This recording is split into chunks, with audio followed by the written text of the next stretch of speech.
ليدا نقوسن راسن عد حراسن قداسن توقاسن عد قرص سبزل أراراي يقرفولنا سبل اللوات تقراي نحارر راي تولدنا نحارر نحارر راي تفترنا نحارر نحارر راي تولدنا نحارر نحارر راي تفترنا نحارر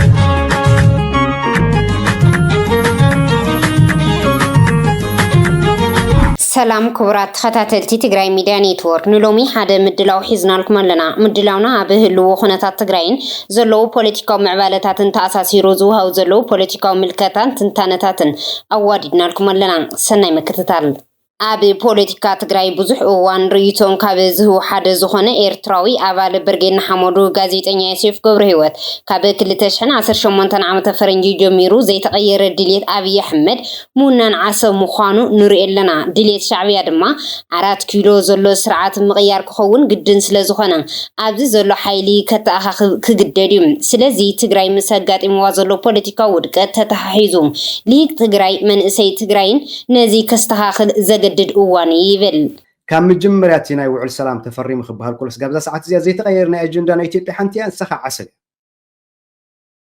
أبي حمد أبي ميليني ما دارش مس إسيازنا ورا الجزية تذكر يتخوني غير عصب كن كافلين يزبل أوفيشال كاريوس كابتاش عجيز قاعد حجي كابتشان عصر شمنتن نابزياسي مستغيرنا قريلا شو عطعم عصبيات بزلتي فإذا عبي أجندة نيتي عسل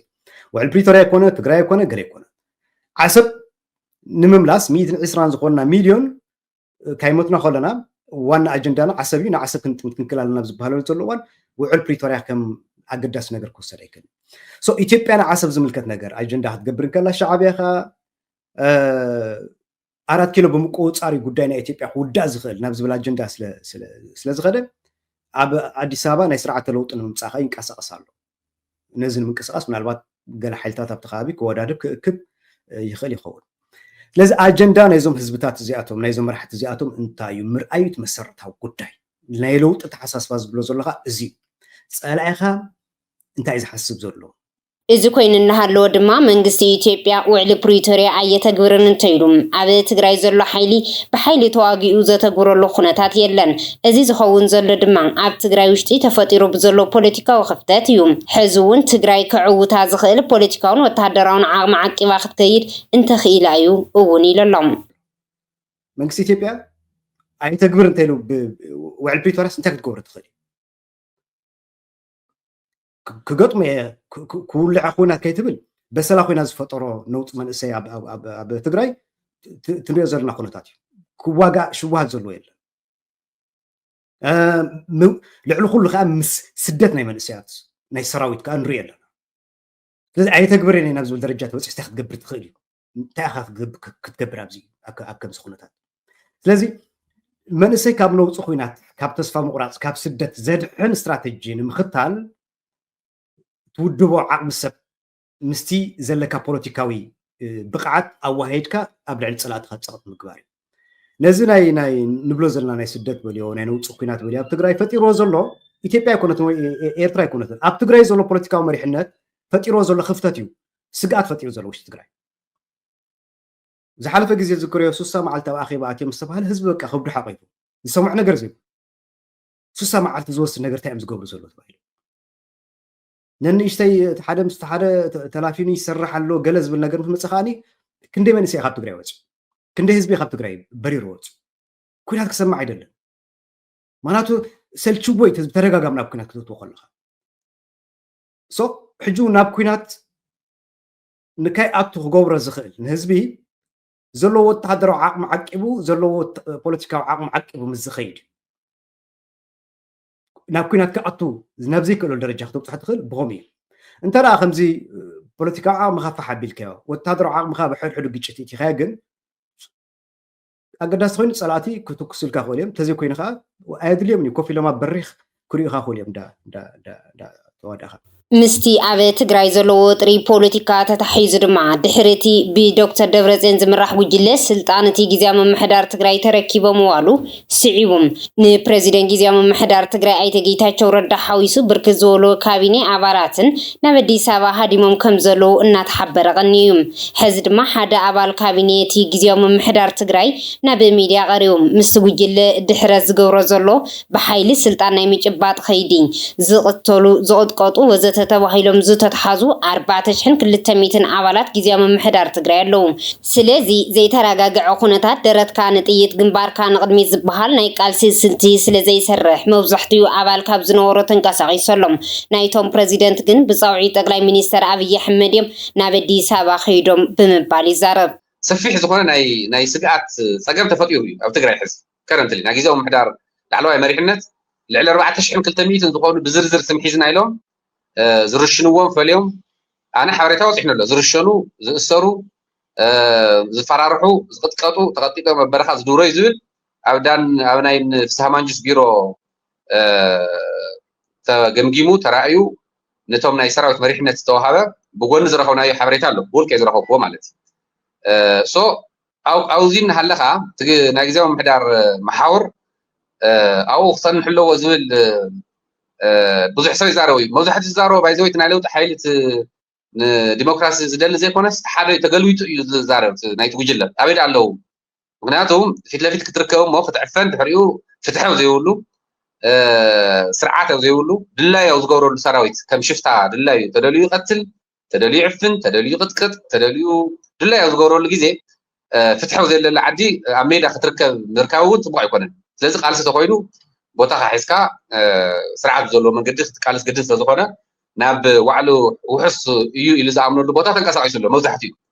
ናይ ፕሬዚደንት ጌታቸው ምንቅስቃስ እኳ ብኸመይ ነበረን ኣክቹዋሊ ናይ ኣዲስ ኣበባ ጉዕዝኡ ናይ ኣብይ ኣሕመድ ፃውዒት ከም ዝገብረሉ ባዕሉ ተዛሪብዎ እዩ ብተወሳኺ እዚ ኣባል ካቢኔ እዚ ጉጅለ ጊዜያዊ ምምሕዳር ትግራይ ሰላማዊ ቃልሲ ምኽታል ዝጀመረን ኩናት ዝቃወሙን ምዃኑ ምስ ፈለጡ ቀጥታ ናብ ተኽሲ ዝኣተወ ጉጅለ እዩ እዚ ድማ ፕሬዚደንት ጌታቸው ረዳ ምስ ዲፕሎማሰኛታት ኣብ ዝገበሮ ዋዕላ ብግልፂ ኣነፂሩ ሕዚ እውን እንተኾነ ጊዜያዊ ምምሕዳር ትግራይ ፌደራል እዩ ዝብል ዘሎ ንኩናት ዘይኮነስ ንሰላማዊ ፖለቲካዊ ቃልሲ እዩ እዚ ኣብ ትግራይ ብንፍስሃ ማንጁስ ጆን መዲድ ማሾ በየነን ዝግበር ዘሎ መጮይቲ ንጌታቸው እውን ከም ዝጨው ይወዩ ዝቁፀር ዋላ እኳ ጌታቸው እዚ ንክኸውን ግዜ እንተሃበ ከም ተጋር ግን ዓብይ ውድቀት ይብል ሃዲሞም ይውልኻ ማለት ተመሊሶም ብጣዕሚ ዘሕዝነካ ባይዘወይ ብጥይት ተኩሱስ ካብ ጥይት ተኽሲ እንድሕር ኣምሊጥካ ብጥራሕኻ ጥይት እንድሕር ለይብልካስ ሃዲሙ ይብለካ ክላሽ ሒዝካ እውን እንድሕር ይቕርየኒ ኢልካ እውን ሃዲሙ ይብለካ ዝጉጅለ እዚ ሓዉ ምስ ቆስቆሰ ካብቲ ሓዉ ድሕር ክትተለካ እውን خالي ناي هلخ قانقا يزم هادي مزبل مالت او تصنيحها هاي عفنكا يقتلكا يسوركا سيطانا وزخونه اتحساسبان تግባርን ስለዘለዎም ምን ትገርመ ይዘብሳዚም ሶ ንዲፕሎማቱ እንታይ ተባሂሎም ንሕና ጥይት ክትኩስ አይንደልን ኣብ ትግራይ ማእኸል ኩናት ክትከውን አይንደልን ጌታቸው ዝገለጾ ካልእ ሰባት እውን ዝገብርዎ ዘለው ምንቅስቃስ ትግራይ ባዕልና ይኹን ምስ ፌደራል ኮይና ንሻዕብያ ወይ ምስ ሻዕብያ ኮይና ንፌደራል እንዋግዕሉ መንገዲ አይንደልን ያእኽለና በቃ ና ኩናትስ ያእኽለና እዩ ካብ ኩናት ወፃ ዘሎ መማለጽ ንጠቀም እዩ ጌታቸው ነፍቲ መድረክ ካብቲ ናይ ዝሓለፈ ትግራይ ናሃሎ ዝሃቦም ቃለ መሕተት ሚድያታት ትግራይ ኣነሲ ካብ ጥይት ወፃኢ ካብ ሓይል ወፃኢ ስልጣን ከይቆፃፀሩ ክገብር እዩ እንታይ ማለት እዩ ብሓይሊ ተመፅኦም ግን ኣይዋግኦምን ማለት እዩ ባይዘው በቃ ግልጽ እዩ ስለተረዲዎም ኣሎ ተናይ ጊዜያዊ ምሕዳር መሓውር ከም ዘይታኾስ ዋላ ዝሃሊ ዕጥቂ ሃልዮ ተኩሱ ሰብ ከም ዘይቀትል ንሳቶም ግን ከም ዝቀትሉ ንሳቶም ግን ሰብ ከም ዝቅጥቅጡ ተናይ ጊዜያዊ ምሕዳር መሓውር ግን ሰብ ከም ዘይቅጥቅጥ ተረዲዎም ኣሎ ዝተፈለላይና ተፈጢሩ ተራእይሎ ማለት ዲሞክራቲክ ዝኾነ ሓይልን ብጣዕሚ ዓመፀኛ ዝኾነ ሓይልን እዩ ትግጥም ኮይኑ ዘሎ ማለት ፕሬዚደንት ዝኣክል ተዓጊቱ ኣሎ ባይዘው ስለዝሰደድዎ ኣይተዓገተን ክባሃል ይኽእል ንምንታይ ሰዲድኩም ኢሎም ፓትሮል ገይሮም ንሳሃማንጂስ ንመዲድ ንማሾ በየነ ብፓትሮል ናብ ኤርፖርት ዝኣክል ተኸታቲሎም ውን ጌታቸው ኣምሊጥዎም ብሓቅን ምዝራብ ተኡ ዝነበረ ኬላ ዝነበረ መተሓባበሪ ንሱ ጨካ እንተዝኸውን ከምኣቶም ሒዝዎ ክፀንሕ ነይሩ ድሕሪ ጌታቸው ሕዚ ተኣሲሩ መሃለየ ባይዘው ተጨውዩ ተኣሲሩ መሃለየ በቃ እሱ እዩ ዘሎ ንምንታይ ሰዲድኩም ኢሉ ፓትሮል ሒዙ ዝጓየ ጀነራል ኣብ ትግራይ ክትርኢ مونا يتقرأ بريزيدنت مو بسلامه من قد استمرته بوتادر أو علوا زي نسا مو حزب تقبله من سي تقبله سلامه وزخنا سد أو العليهم أو كندو سقمتي حقه سقمت موساد نعتبر زمس حيلي زمس مرحي كندو سي الأكل تشكن تلها أدنو أنا بتعمي إذا تحسسني سو جيت أشوف بتعم بيسفول زخنا سد بتعم بزح نجار نديو بلاشين ولا كاس بوصلنا تقبله بحق حتى ونتقبله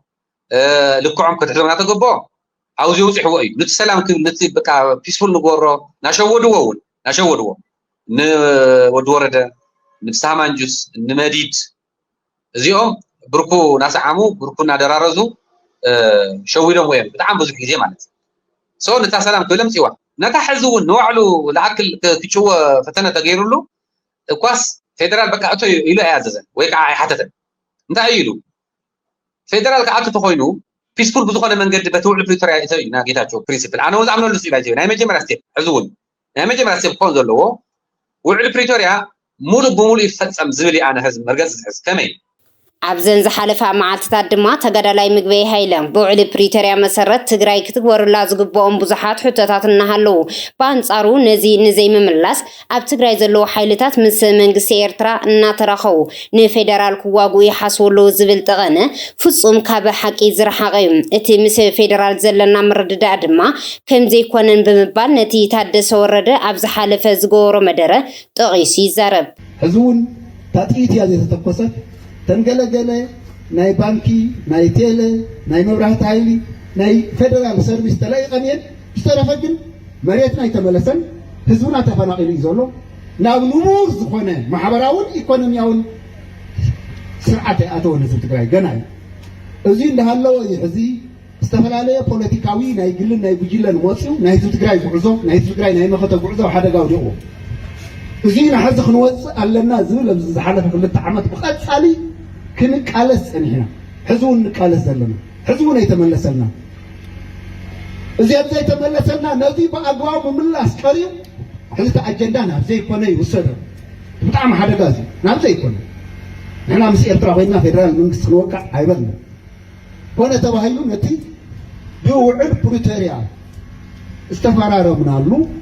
ሰላም ዘቕፅል ናብ ሕገ መንግስታዊ ስርዓት ዘምፅእ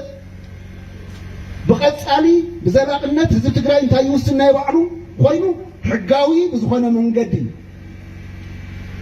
ኣካል ናይቲ ሃገር ኢና ንሕና ስለዚ በቲ ፌደራላዊ ስርዓት ሕገ መንግስቲ መሰረት ገይሩ ብውዕል ፕሪቶሪያን መብትና ይተሓለያ ካሊእ ምንም ሕቶ የብልና እዚዩ እንዳበልና እዚኦ ክንዲ ምምላስ ሕዝቢ ኣጀንዳ ናብ ዘይኮነ ወሲድካ ምስ ፌደራል መንግስቲ ናብ ግጭት ንኽንኣቱ ዝደፋፍኡ ሓይልታት ኣለዉ ኣብዚ ቀረባይ እዋን ሰሚዕኹሞ እንትኾንኩም ወዲ ወረደ ጀነራል ታደሰ ወረደ ምስ ፌደራል መንግስቲ ብቐፃሊ ምርዳእ ይግበር ኣሎ ሕጂ ዘሎ ምርዳእ ዝሓሸ ፌደራል መንግስቲ እተን ሕቶታትና ብኣግባቡ ክምልስ ንሕና ከዓ ከም ህዝቢ ኣካል ናይቲ ሃገር ኮይና ብቐፃሊ መሰልዓተ ውሳነ ህዝቢ ትግራይ ዝውስኖ ሕዚ ግን ብሰላም ብምርድዳእ በትውዕል ፕሪቶሪያ መሰረት መብትና ይከበር ህዝብና ይመለስ መሬትና ይመለስ ናብ ሰላማዊ ጉዕዞ ንእቶ እያ እታ ጉዳይ ኣብዚ ጉዳይ እዚ ዝሐሸ ናይ ምርድዳእ መንገዲ እዩ ዘሎ ሕዚ ነዚ ናይ ምግበይ መደረ ካብ ሓቂ ዝረሓቀ እዩ እቲ ኣብ መፅሓፍ ምረቓ ዝገበሮ ምርኢት ሰራዊት እውን ከምቲ ንዶክተር ደብረፅዮን ብ2013 ዓ.ም ይገብርዎ ዝነበሩ ምድላው ኩናት ምህላው ዝሕብር እዩ ዋላ እኳ ምግበይ ምንም ዓይነት ርክብ ምስ ሻዕብያ የለን እንተበለ ምስ ድሕንነት ኣባላት ኤርትራ እናተራኸቡ ይላዘው ከም ዘለው ዝሕብሩ ድማ ኣለው ምግበይ ሲት ብቅርት ማለት ኣብ ምረቓ መፅሓፍ ዓድዋ ከባቢ ዝተዛረቦ መጽحف كتمرق دو خندزي الأكل وتادر ومريت تقبر إخا ومصحف كو مصحف كتمرق داس تقبر سراويتون تعدم تجرون سراويتون تعدم ما كوفيون بزعتكي رينجر غيره ما تخلي تو ناي سراويت سدان ناي سيفيل سباتون تعدم ناي سنة سباتون تعدم ما بزعات مصحف ديسكس تقبر تواقع تزرعرب مغلق تتحلف ومقريز قورو قن وتادر وديترنسي بقى ديترنسي زر نيرو وتادر عامل لنا قالن واقع نتلينا يزر زلو خمسة يوم لا رأينا من دورتين ون فتشين عسى سلسلة فتشين عسى دخلتن إذا تقرأ زودو ومنهم زحزوا تشبطوا زي ولا خمسة جيران فكرهم يوم نحوت يوم مقبي ونا حوق تقرأ إذا تعرضوا مقبي عول سلسلة تعمي بروباغانديست لزخونه زأمن زمثل يمثله حصوتي مالت نعمل شنقلا أيو بضح جزية تفعل زراعي زراعي أو كل المدرسة حزق عتايب الليرس نحنا من الشعبية وإحنا فيدرال كنوقع بهذا اللو حصوتي وانتها قبر ده مثل حليبة يراخو ولا مقبي يصير راخوي مثل حليبة مثل رسم راح مثل أبرها زبها زناي أبرها من يزلو ناي إحنا نزل دوسر أبرها كاسا تحقبر راخو ولا ها مقبيسي يراخوي بقى نقرأك الله فانا يراخوي انت هقبر مش شعبي يا سراويت يراخوي ولا مش عزيز سراويت نمنت عايز يراخوي زلو كمي جنبار نفتار اينا بوتا سخم تحزو اينا بوتا نحنا نحز نسخم كسابي شفان تقور نحنا كسابي شفان نقبر عدك كمي تقبلنا تيت يملنا تيت كمي تحجزنا عدكون يقول لنا ايو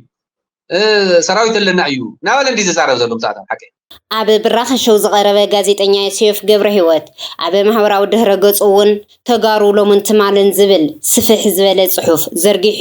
እታ ተጋሩ ወይ ግእዛውያን ንዘመናት ባዕዳዊ እንዳገጠሙ ዝነብሩላ ዝነበሩ መሬታ ምስ ባሕሪ ብሰንኪ ፖለቲካዊ ስዕረቶም ኣብ ክልተ መቂሎም ፍርቃን ሸዋ ፍርቃን ጣልያን ምስ ባሕራ ኣረኪቦማ ይብል ዮሴፍ ገብረ ህይወት ደቡብን ሰሜንን ኣይኮነን እውን ይብል እታ ናይ ደቡብ ፍርቅ እውን ክትምቀል ስለ ዝነበራ ናይ ሎም ምዕራብ ትግራይ ብምኒሊክ ንበዓልቲ ቤቶም ወይ ዘረጣይቱ ርስትን ጉልበትን ክትከውን ተወሲኑ ካብ ፍርቂ ትግራይ ተመቂላ ፍርቃ ኸይዳያ ብምዕራብን ምብራቅን ሓደ ስልሲ ተሪፋ ወልቃይትን ጸገዴ መብዛሕትኦም አንጻር ወራር ጣልያን ገጢሞም ዝምክቱ ህዝቢ ዝነብሩላ ሰፈር ብምዃኑ ሃይለ ስላሴ ብሰንኪ ዝነበሮ ስጋት ናብ ትግራይ ከይመለሰ ናብ ቤጌ ምድር ማለት እውን ጎንደር ክሕወስ ገይርዎም እዚ እውን ስዕረት ኣብ ትግራይ ዝነበረ ትግራዋይ እንዳራሴ ምንባሩ አይን ዘንጊ ይብል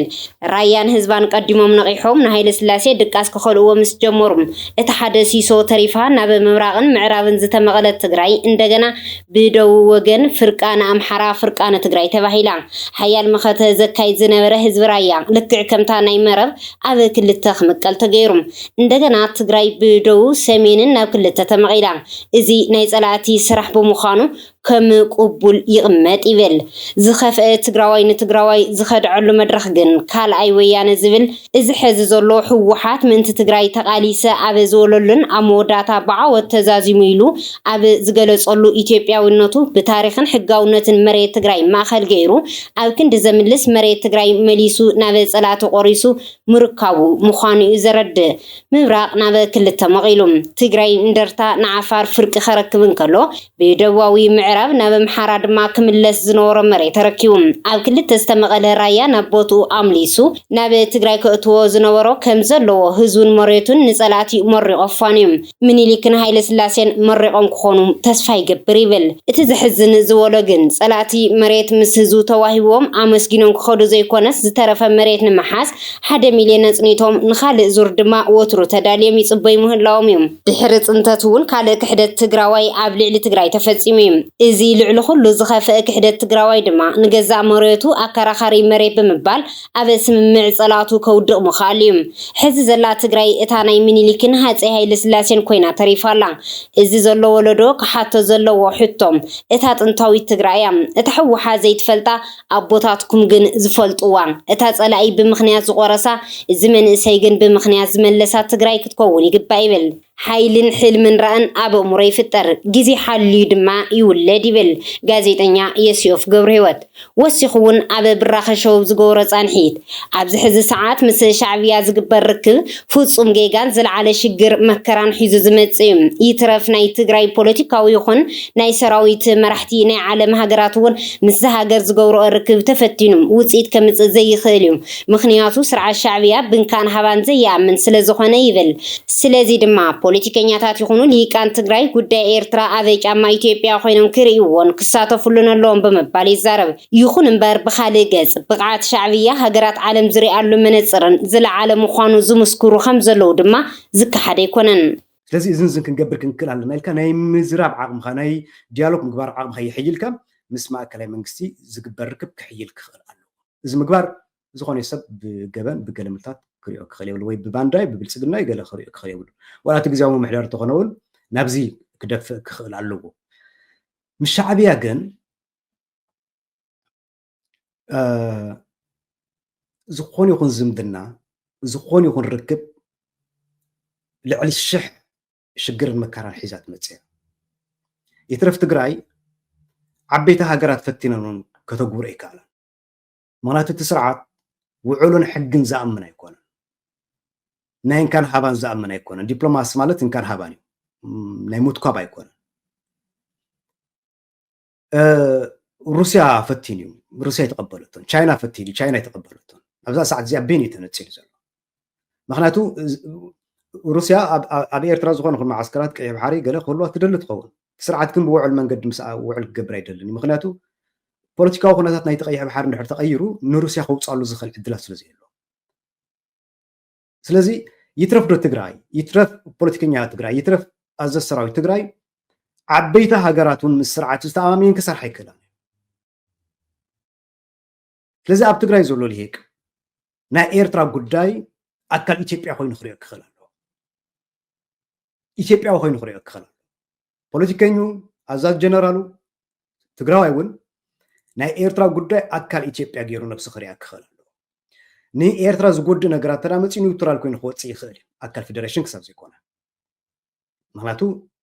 ንኤርትራ ምጉዳእ ማለት ንህዝቢ ትግራይ ምስ ህዝቢ ኤርትራ እውን ናብ ጎነፅ ክእቱ ይኽእል ኢሉ እንተዳ ገምጊሙ ፖለቲካሊ ግን ኢትዮጵያ ተልዕሎም ሕቶታት ንጉዳይ ኤርትራ ዝምልከት ፖለቲከኛ ትግራይ ኣካል ናይቲ ኢትዮጵያዊ ተሓሳስባ ኮይኑ ክመፅእ ክኽእሉ ኣለዎም ኣብ ኤርትራ ስርዓተ ለውጢ ምስ እንተዳ መፂኡ ናይ ትግራይ ናይ ኣብ ኢትዮጵያ ዘለዋ ፖለቲካዊ ገለገለ ዝበሃል ነገራት ምናልባት ምስቲ ብኤርትራ ዘሎ ነገራት ክፀልዎ ስለ ዝኽእል ኣብኡ ክውሰን ይኽእል ክኸውን ሻዕብያ ዝበሃል ስርዓት ኣብ ኣስመራ ክሳብ ዝሃለወ ግን እዛ ንሪኣ ዘለና ትግራይ ተፅባሕ ንጎ ንናፍቃ ክትከውን እያ ሰላም ነይሩ ንብለሉ መፅእ እዚ ምክንያቱ ሻዕብያ ናይ ጥፋኣት ሓይሊ ኣብ ትሕቲ ዝኾነ ይኹን ኩነታት ለዚ ምስኡ ኮይና ነዚ ክንወቅዕ ኢና ምስኡ ኮይና ነዚ ክንገብር ኢና እዚ መሰረቱ ጌጋ እዩ ድሓር ኮፍ ኢልካ እውን ክትሓስበሉ ክትክእል ኣለካ ብስትራቴጂ ሻዕብያ ኮንካ ንፌደራል መንግስቲ ወቂዕካ ኣሊኻዮ ንበል እዚ ከምዚ እናሃሎ እቲ ምምሕዳራት ኣብያተ ዕዮ ዝተቆፃፀረ ጉጅለ ሕዚ እውን ኣብ ዝተፈላለዩ ከባቢታት ምስ ህዝቢ ዝራኸብ ዘሎ እንትኸውን ኣብዘን ዝሓለፋ 2 መዓልትታት ዝገብሮ ህዝባዊ ዋዕላ እንትንረውን ተቐባልነቱ ዛይዱ ህዝቢ ብማንም ባንዳ ኣይመሓደርን መስመር ህወሓት መስመር ህዝቢ እዩ ስለዚ ድማ ነዚ ንምቕፃል ኣብ ጎንኹም ኢና ዝብሉ ርእቶታት ድጋፋትን ካብ መንእሰያት ኣቦታት ኣዴታትን ደቂ ኣንስትዮን ይስምዑ ዘሎ ونحن نفلت كو مسمر علامة أيمبا اتم نايود أكلات لبهالكو أكوتاتنا حوبوتاتنا يغني قال يوم لين فلتومي لفلت مسمر قلنا اللوكا زينا نأمن حزب استخلص راحت له بيت مخر البال هج الوسن أكال سلو ازيك خبر له إنا نقول لنا زي أزاي يقبل حيلي كالي يترجم الله كالي يترجم الله البوليتيكا وسرحتي أبزبان توم سوانا يكعلو الجبوا قديم كي يرقصوا كي يملسوا مقباريا كالي لا بعلو دخيد لهم من ديت قويتهم بالخونة خوين من قدرجن أيفلت إن قال سي زيجزاك شنتعرا يلبهال ويانا زوم بالخونة أنا قرأت أنت مسؤولة نحنا عدمانة سراويت مش سراويت لخونا يكن خونن با قديم تماليسنا كان ناس حنا الخيل نجر تنوره خلت سقام بلعيا زي أي قبرنا يا كن قبر عليه نخيل يلحور له بس من قد زي كدم دم القبوة كل صنيعه ببطاوي لك على سلالسب إزي أنا خيسويو كقالس القبوة لبل رئيت لني يقني لي سلاعك ما تتكلم على خير خاك في الخا سلام خوون كلا تمس ومبر تدحس مملاسة سرعات مملاسة مسمر قديم ما هونا لأنا بعلنا نتعالى علينا بعلنا نمهارين أيوني تقالا ساي أيوني مرحرحري أيوني باندا أيوني شوات برت كن مارا مرينا بعلنا قدف تامسمر تسرعات جن أنكو على مدرخة ملس خما قديم قاح كبلي حزب بعل كمامي يتسرعته كرئي يسرعته أنا علي كاب جزء بخورية نداكوز خودوني يبلي أكوتاتي سواتي اسكا حزبون أنا حدري أي تنميف أبطأنا في اللي وطاته بسرب بتفلالي أرشي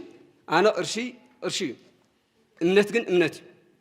ናብቲ ዝቕፅል ዛዕባና ሰጊርና ማሕበር ልምዓት ትግራይ ንደደቢት ሚድያ ሓጊዙ ዝተባሃለ ገንዘብ ኣብ ተጋሩ ቁጥዕ እንትፈጥሩን ናብ ተዓዘብቲ ቀሪቡ ቀኒዩ ማሕበር ልምዓት ትግራይ ኣብ ዝተፈላለዩ ዓመታት ኣብ ትግራይ ካብ ዝተሳለጡ ልምዓታዊ ምንቅስቓሳት ሩይ ተራ ከም ዝነበራ ዝፍለጥ ሓቂ እዩ ኢሎም ናይ ሕሉፍ ፍልጦ ብምሃብ ዝወቕስዋ ገለ ነቐፍቲ ይኹን እምበር ይብሉም ማሕበር ልምዓት ትግራይ ኣብ ዝሕዚ እዋን ካብ ተልእኾ ወፃኢ ንናይ ሓደ ፀቢብ ጉጅለ ኣገልጋሊ ብምዃን ሓድነት ህዝቢ ትግራይ ኣብ ምዝራግ ኣዕናዊ ታራን ዝፃወት ዘሎ ደደቢት ሚድያ ገንዘባዊ ሓገዝ ብምግባር ሓድነት ተጋሩ ኣብ ሓደጋ ክወድቕ ኣብ ምግባር ናይ ባዕላ ኣልታዊ ኣስተዋፅኦ ገይራላ ኢሎም ይነቕፍዋ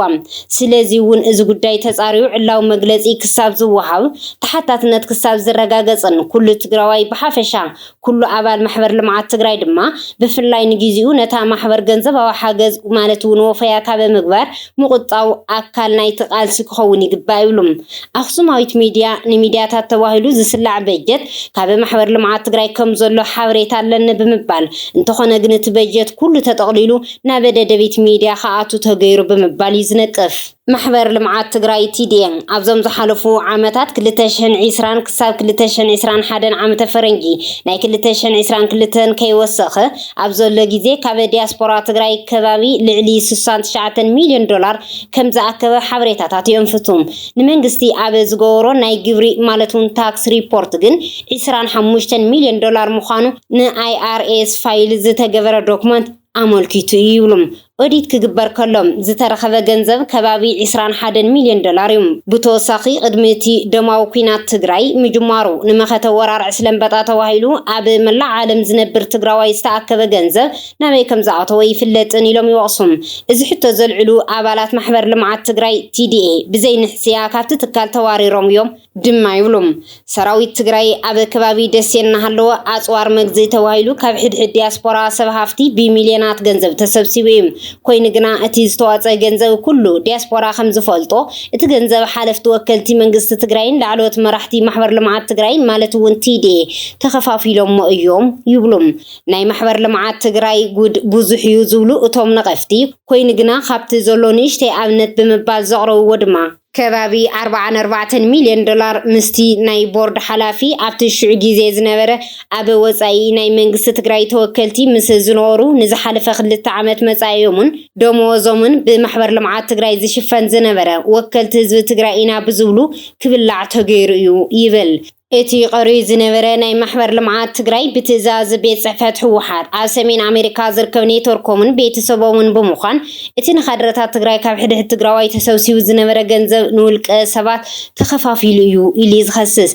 ኩለን ትካላት ትግራይ ኦዲት ከይተገበራ ገንዘብ ክልምና የብለንን ብፍላይ ድማ ኣብ ፖለቲካ ትግራይ ዓብይ ዕንወት ዘምፅእ ዘሎ ኣካያይዳ ማሕበር ልምዓት ትግራይ ብኦዲት ገይሩ ግልፂ እንተዘይተገይሩም ናይ ህዝብና ስቃይ ካብዚ ንላዕሊ ክኸይድ ይኽእል እዩ ይብል እቲ ወሃቦ ሓበሬታ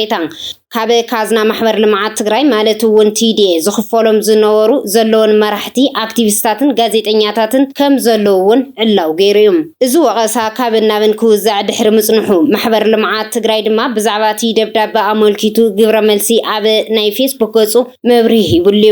ትማሊ ኣብ ማሕበራዊ ሚድያ ዝዘዋወር ዝነበረ ሓደ ደብዳቤ መሰል መልእኽቲ ብዝምልከት ማሕበር ልምዓት ትግራይ ሰሜን ኣሜሪካ እቲ ዝበሃል ዘሎ ሓቅነት ዘይብሉ ኮኔል ካሽም ትካልና ብፍላይ ድማ ንኣስታ 35 ዓመታት ህዝቢ ትግራይ ኣብ ጎና ኣዕሲላን ነጽሊላን ዝተፈላለዩ ስትራቴጂክ ልምዓታዊ ዕማማት ብምውጋን ማሕበር ቁጠባዊ ህዝቢ ትግራይ ንምምሕያሽ ትንቀሳቐስ ዘላ ማሕበር ኩሉ ትግራዋይ ንምጽላም ዝግበር ዘሎ ፈተነ ጠጠው ክብል ይግባእ ዝብል ተቃውሞ ይቀርቡ ዘሎም ማሕበር ልምዓት ትግራይ ዓለም ለኸ ይኹን ማሕበር ልምዓት ትግራይ ሰሜን ኣሜሪካ ካብ ዝኾነ ኣፈላላይ ነፃ ዘይመንግስታዊ ዝኾኑ ልምዓታውያን ሰብኣውን ፀገማት ህዝቢ ትግራይ ንምዕባይ ዝተጣያሻ ትካላት ምዃኖም ኩሉ ዝፈልጦ ጥረ ሓቂ ኮይኖም ኣብ ኣዝዩ ዓብይ ስትራቴጂካዊ ትካላት ዝግበር ዘሎ ጸለመ ማለት እውን ጊዜያዊ ምምሕዳር ትግራይ ንምቆም ዓሊማ ንደደቢት ሚድያ ብገንዘብ ትድጉም ከም ዘላ ዝቐረበ ክሲ ጻዕዳ ሓሶት ብፍላይ ድማ ንማንም ዘይጠቅም ከም ዝኾነ ብምርዳ ኩሉ ትግራዋይ ቅድሚ ጌጋ ውሳነታት ምውሳኑ ክምርምር ክሓትት ክሰክንን ንበዓል ዋና ክሓትት የገድስ ይብል ከም ማሕበር ልምዓት ትግራይ ዝኣመሰላ ትካላት ኣዝየን ክጠናኸራ ብምሕጋዝ ብምክልኻልን ዝተጣየሻሉ ልኡኽ ንኽፍፅማ ኣብ ምግባር ከም ተጋሩ ግደና ክንፃወት ይግባእ ይብል እቲ መልእኽቲ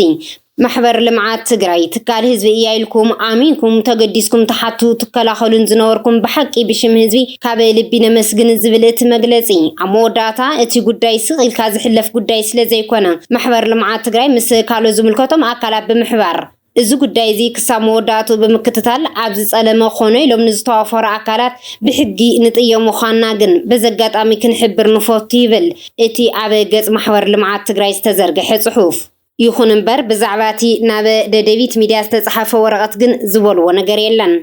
ክቡራት ተኸታተልቲ መደብና ንሚድያና ትገብርዎ ምክትታልን ሓገዝን እናመስገና ክትቅጽሉሉ እናተማሕፀናን ንሎሚ ኣብዚ ክንዛዝም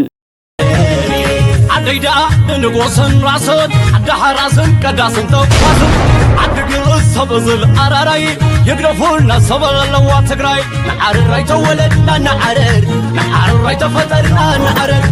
نعار الراي تولدنا نعرر نعار الراي تفترنا نعرر